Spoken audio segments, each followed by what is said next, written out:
911, what's your emergency? The tiger. It's attacking again. And this time, it's a visitor.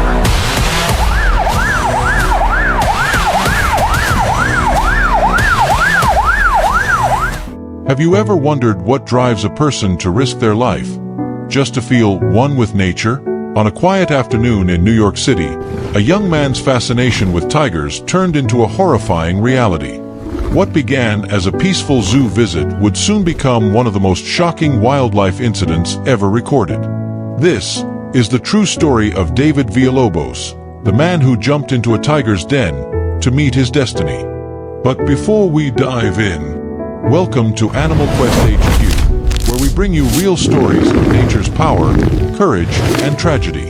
If you love exploring the untamed side of the animal world, make sure to subscribe, like, and turn on notifications, so you never miss a true story like this one. Stay with me till the end, because what happened next will challenge everything you think about man and beast.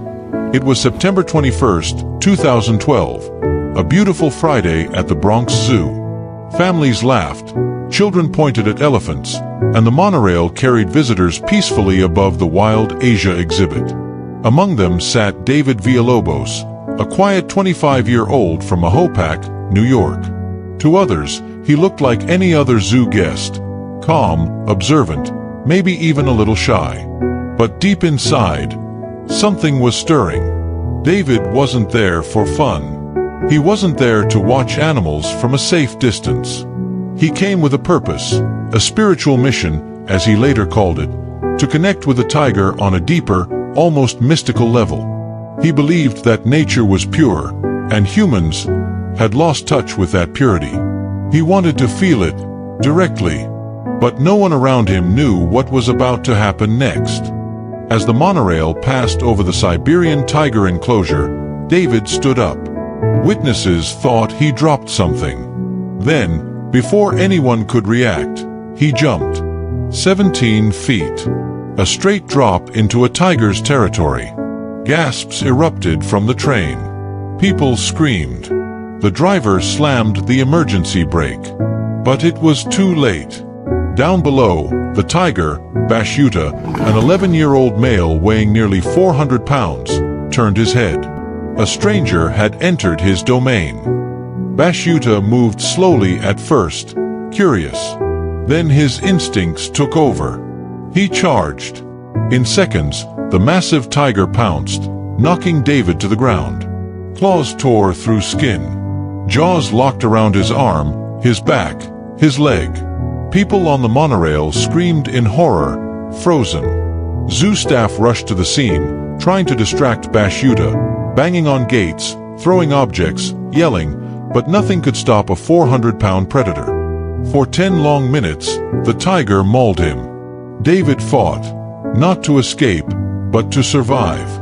Blood soaked the grass. His screams echoed through the enclosure. Then, something changed. Zoo workers used fire extinguishers to confuse Bashuta. The white spray hissed, filling the air. Startled, the tiger backed off, just long enough for rescuers to jump in and pull David to safety. He was alive. Barely. David was rushed to Jacobi Medical Center with deep puncture wounds, broken bones, and severe trauma.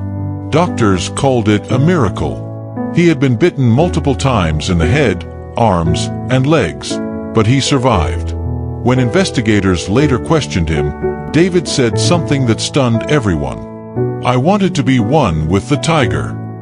He insisted he hadn't been suicidal. He just wanted to experience nature in its truest form, even if it meant facing death.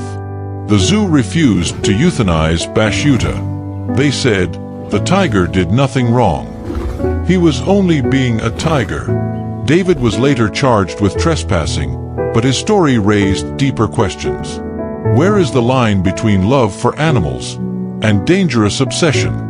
Sometimes, our desire to connect with nature blinds us to its truth. Wild animals aren't here to be tamed or understood. They exist in a world where survival rules everything. David Villalobos looked into the eyes of a tiger and saw beauty. But the tiger saw something else, an intruder. And in that tragic moment, Two worlds collided, one driven by curiosity, the other by instinct. Maybe the real question isn't why he jumped, but what are we willing to risk to feel truly connected to nature? If this story moved you, drop a comment below. Was this an act of courage, madness, or something spiritual? Your thoughts might just start a conversation the world needs to have. And if you believe in learning from the wild, its beauty, its danger, and its truth, then you're in the right place. This is Animal Quest HQ, where every story reminds us that nature is powerful, unpredictable, and real. Subscribe, like, and share this video to help others discover the untamed side of our planet. Until next time, stay curious, stay respectful, and keep your spirit wild.